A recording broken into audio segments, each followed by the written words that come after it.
ध्यानाभ्यास के लिए कृपया अपने नेत्रों को बंद कर दीजिए।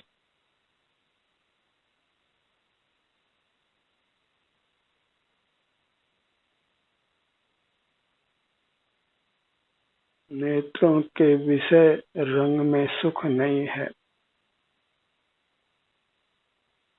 नासिका के विषय गंध में सुख नहीं है। रसना इंद्रिय के विषय रस में सुख नहीं है। स्पर्शन इंद्रिय के विषय स्पर्श में सुख नहीं है। रंग में रंग ही है, गंध में गंध ही है, रस में रस ही है, स्पर्श में स्पर्श ही है। और मूर्त पदार्थों से होने वाले आवाज में आवाज ही है, सुख नहीं है। इसलिए रंग में, गंध में, रस में, स्पर्श में और शब्द में जो हमारा उपयोग जाता है, जो उनको हम देखते जानते हैं, उससे ही हम नाना दुखों को भोगते हैं।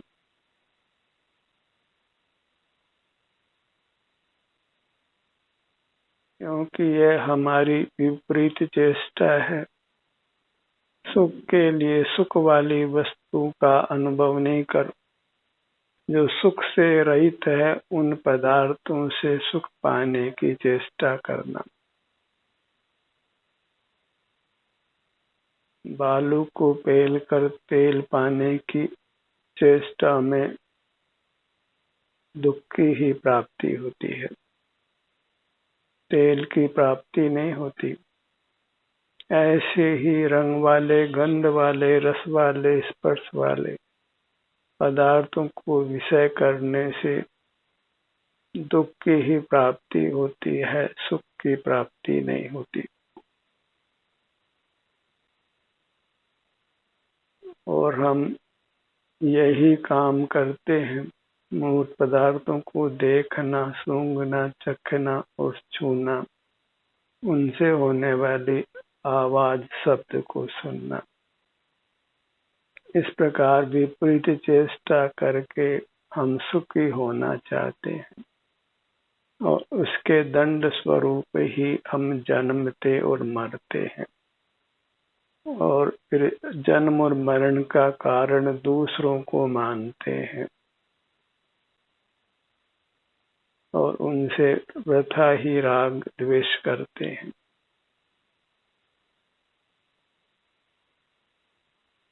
सुख हमारे में है, हमारी अमूर्त काया में है, हमारे अमूर्त विस्तार में है। रंग वाले, गंध वाले, रस वाले, स्पर्श वाले पदार्थों के आकार में सुख नहीं है। सुख अपने आकार में है।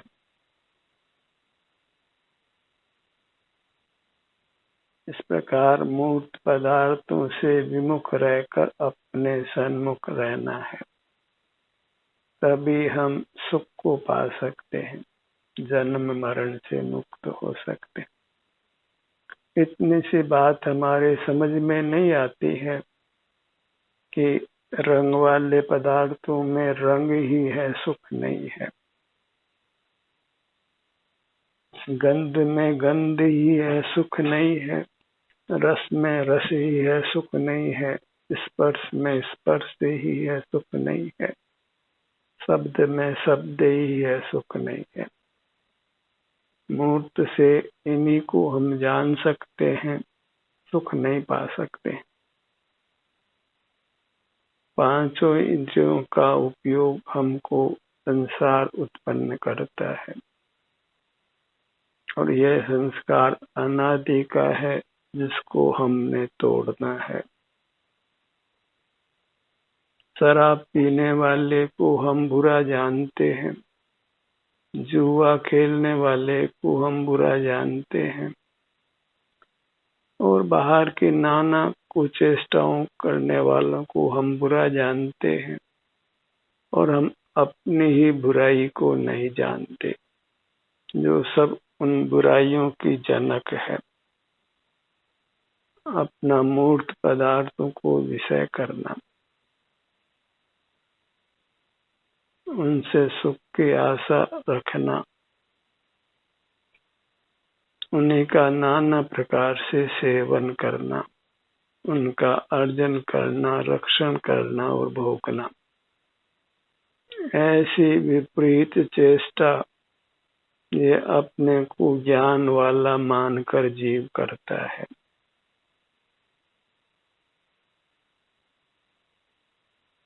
और ज्ञान वाला मानेगा तो जानेगा ही फिर, और दुख भी पाएगा। अपने को मूर्त पदार्थों का जानने वाला नहीं मानकर सुख वाला मानिए, तभी हम अपने सन्मुख रहकर सुख भोग सकते हैं। हम ही हमारे लिए सुख वाले हैं।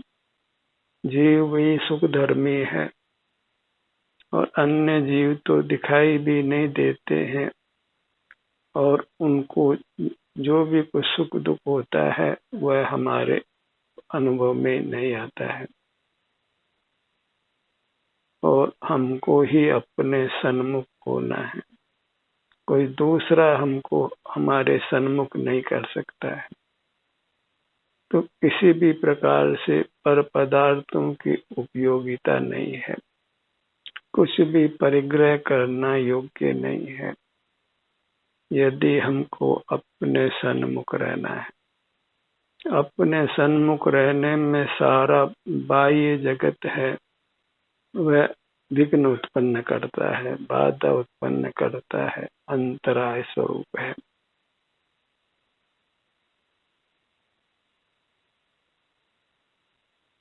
अपने अनुभव में, अपने सेवन में हमारी बहिर्मुखता ही बाधक है।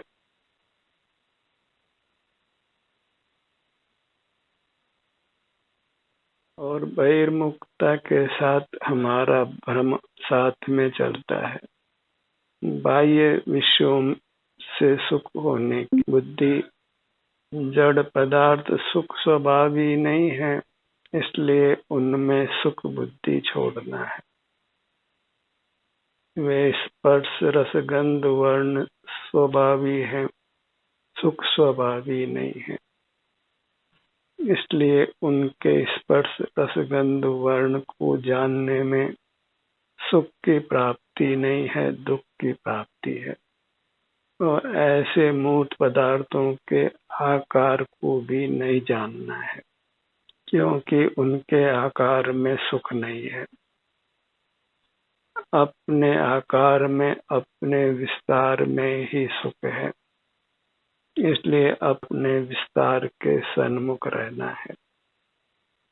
इतनी सी बात हमारे समझ में आ जाती है तो फिर हमारे मोक्ष होने में देर नहीं है, परमात्मा होने में देर नहीं है। जन्म मरण संबंधी सारे दुखों से मुक्त होने में फिर देर नहीं है। हमारा आकार ही सुख का भरा हुआ है, और अपने से भिन्न जितने भी पदार्थ हैं, अचेतन में तो सुख है ही नहीं, और दूसरे जीवों में सुख है, लेकिन वह हमारे अनुभव में आता नहीं है। हर जीव का सुख उसके ही अनुभव में आ सकता है। कोई किसी का सुख ले नहीं सकता है, कोई किसी को सुख नहीं दे सकता है। वृथा ये जीव मानता है कि मैं अन्य जीवों को सुखी दुखी करता हूँ, और अन्य जीव मुझे सुखी दुखी करते हैं।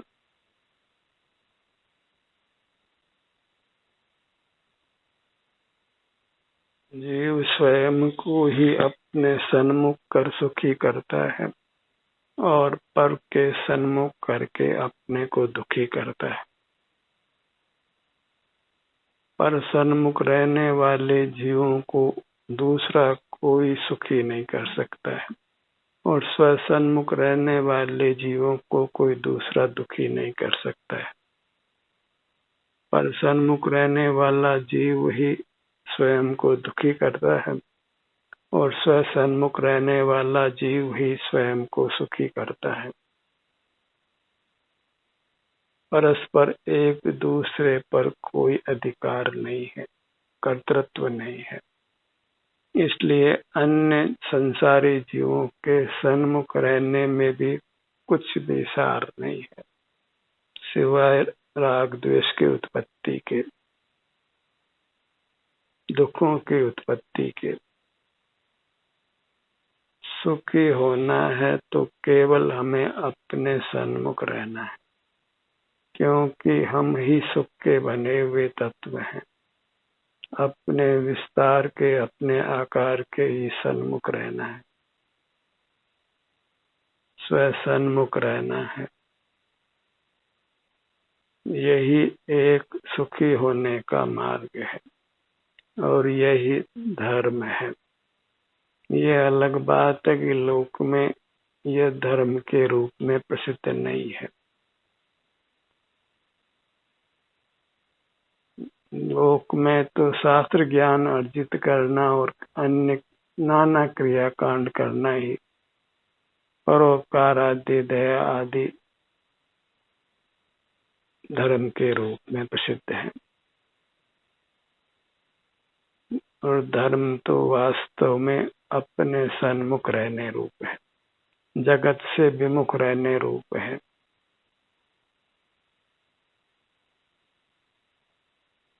अपनी मूर्त के सन्मुख रहिए, इसका संस्कार डालिए, क्योंकि इसी संस्कार के बल पे हमने अपने आप को सब दुखों से मुक्त करना है और अविनाशी उत्तम सुख को पाना है। और सिर से पांव तक अपने इस आभ्यंतर शरीर के किसी भी भाग के सन्मुख रहिए, इसी में विचरण करिए, तो फिर दुख का लेश भी रहने वाला नहीं है और वह उत्तम सुख मिलने वाला है जो लोक की सारी संपदा को भोग कर भी हम नहीं पा सकते।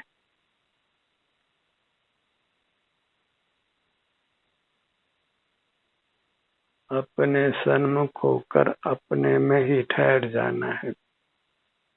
Live within, happiness is within, so live within. सो कि सुख भीतर है, इसलिए भीतर रहिए।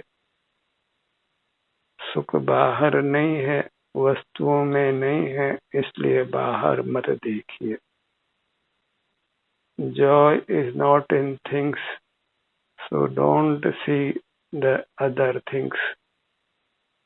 अन्य पदार्थों में खुशियां नहीं है, सुख स्वभाव नहीं है, पर से विभक्त रहना है, अपने में अनुरक्त रहना है। जो अपना मुख अपनी ओर करते हैं, उसी से हम सकल रोगों से अपने आप को मुक्त करते हैं।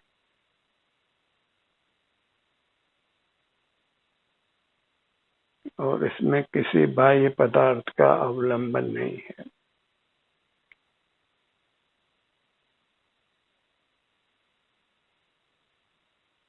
जो प्राप्त मूर्त इंद्रियां हैं, उनका भी उपयोग नहीं करना है, क्योंकि उन्हीं के उपयोग से संसार है।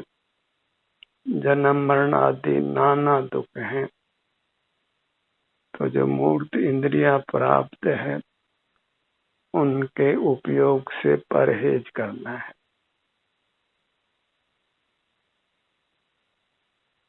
तो स्वतः ही फिर हमारा मुख अपनी ओर होता है, क्योंकि फिर अन्य कोई पदार्थ नहीं बचता है जिसकी शरण में हम रहे। पर और स्व, ये दो ही प्रकार के पदार्थ लोक में हैं। जब पर का ग्रहण नहीं करना है तो फिर आप ही बच जाता है और अपने को पाकर ही जीव परमात्मा बनता है। अविनाशी उत्तम सुख को पाता है।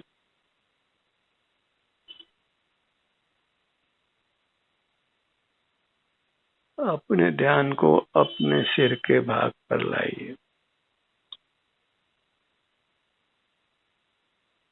प्राथमिक अभ्यासी अपने अंगों बांगों पर अपनी हथेलियां रखकर अंतर में जो सुख दुख की दशा है उसको सुगमता से भोग सकते हैं, अनुभव में ले सकते हैं।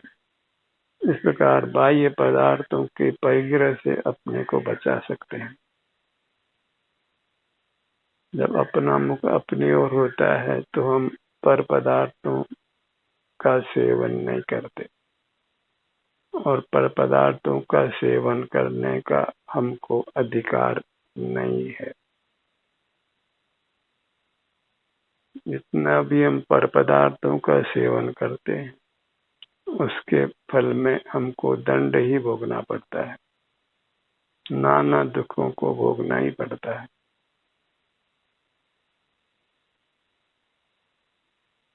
अपने ध्यान को अपने ललाट भाग पर लाइए।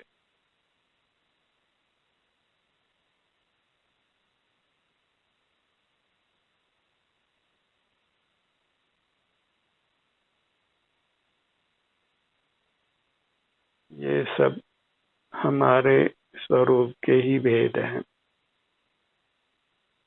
क्योंकि हम बड़े हैं इसलिए नाना अंग उपांग वाले हैं। अपने ध्यान को अपने भ्रू मध्य पर लाइए।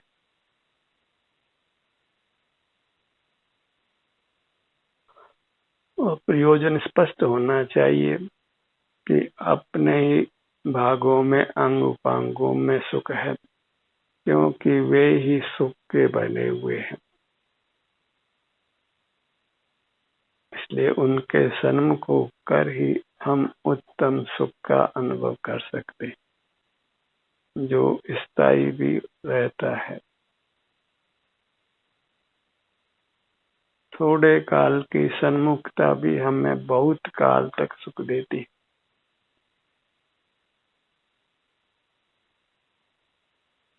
अपने ध्यान को अपने दोनों नेत्रों पर लाइए।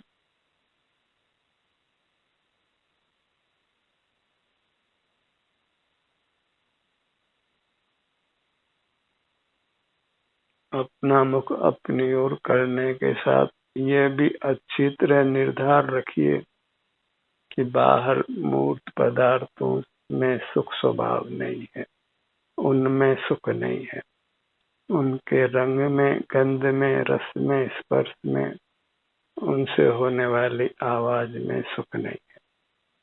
सुख के रूप में वे अत्यंत शुष्क हैं और अपने अमूर्त का यही सुख स्वभावी होने से अत्यंत सरस है। जगत के पदार्थ शुष्क हैं और हम सरस हैं, और शुष्क पदार्थों के ग्रहण से सुख तो नहीं मिलता, दुख की प्राप्ति होती है। और अपना ग्रहण करने से हमें सुख की ही प्राप्ति होती है, दुख की प्राप्ति नहीं होती। सदा स्वस्थ रहना चाहते हैं, सदा सुखी रहना चाहते हैं तो अपने अवलंबन से रहिए। अपने उपयोग को अपने सन्मुख ही रखिए। जड़ पदार्थों को देखने जानने में सकल दुखों की उत्पत्ति है।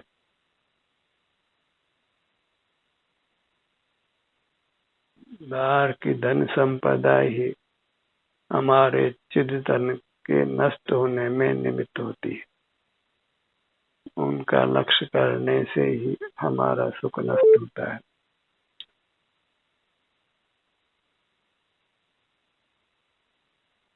अपने ध्यान को अपने होठों के भाग पर लाइए।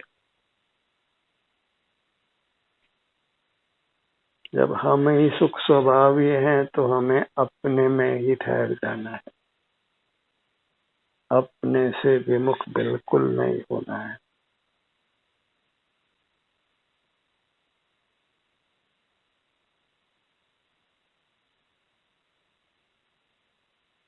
अपने में ठहरने का काल दिन प्रतिदिन बढ़ाते जाइए और अपने सन्मुख रहकर हम कितना ही काल बिता दें, वह आपको क्षण मात्र जैसा ही अनुभव में आएगा। बहिर्मुखता में थोड़ा सा भी काल नाना दुख का अनुभव कराता है। थोड़ी सी सन्मुखता भी परद्रव्यों की वह हमें अतिशय दुख देती है।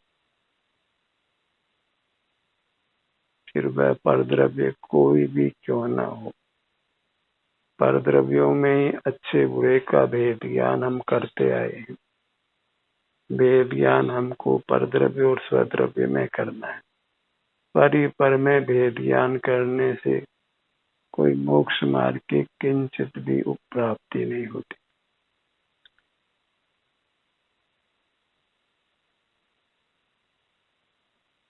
अपने ध्यान को अपने मुख के भीतर तालु भाग पर लाइए।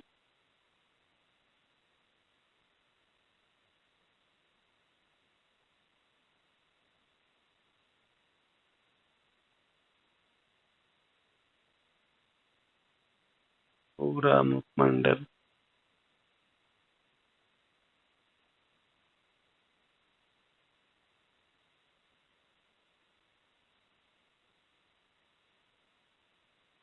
अपने सन्मुख रहने का ही बलवान संस्कार डालना है, क्योंकि अन्यथा सुख की प्राप्ति नहीं है। अन्यथा हम निरोग नहीं रह सकते। बहिर्मुखता ही हमारे रोग का कारण बनती है। फिर भले ही रोग के नाना कारण आप मानिए।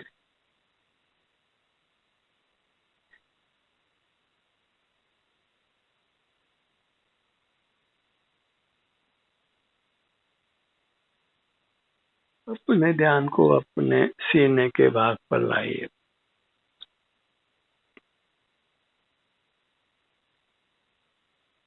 सिर से पांव तक इतना बड़ा सुख का साम्राज्य है।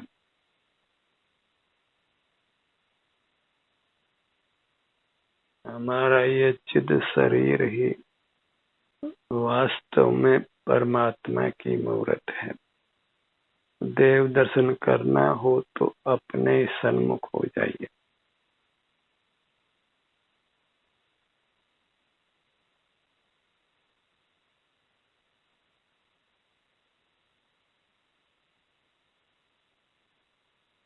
अपने पेट के भाग पर आइए।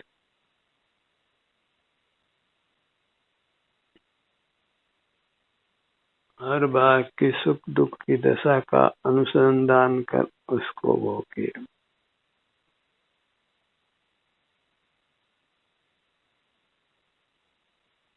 अपनी दाहिनी भुजा को लक्ष्य में लीजिए।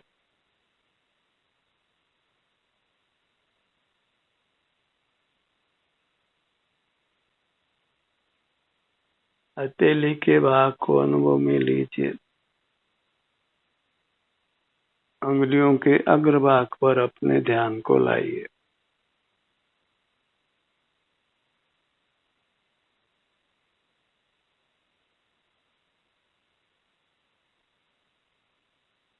अपने ध्यान को अपनी बाईं भुजा पर लाइए।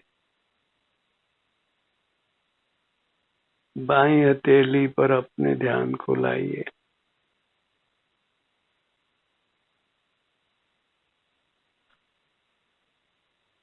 अंगुलियों का आगे के भाग को लक्ष्य में लीजिए। उसका संवेदन कीजिए।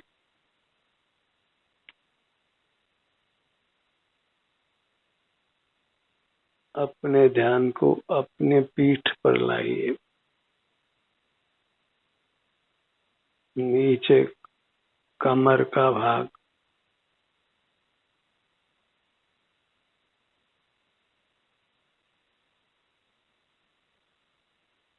अपने दोनों पैरों को लक्ष्य में लीजिए।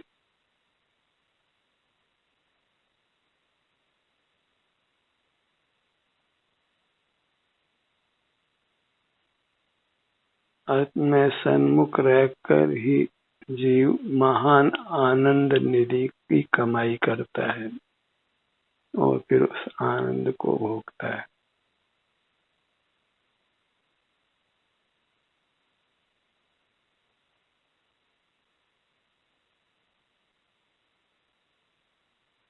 अपने में ही समा जाना है, ठहर जाना है, निराकुलता को पा लेना है।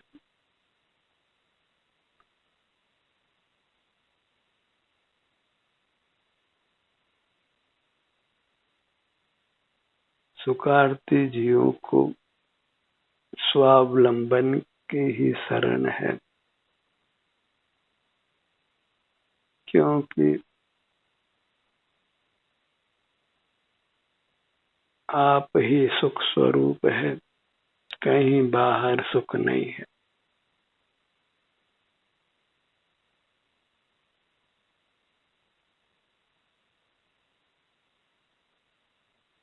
ध्यान अभ्यास का अभ्यास बढ़ाइए और मुक्ति के निकट आइए। ध्यान का ये सत्र यहीं समाप्त होता है।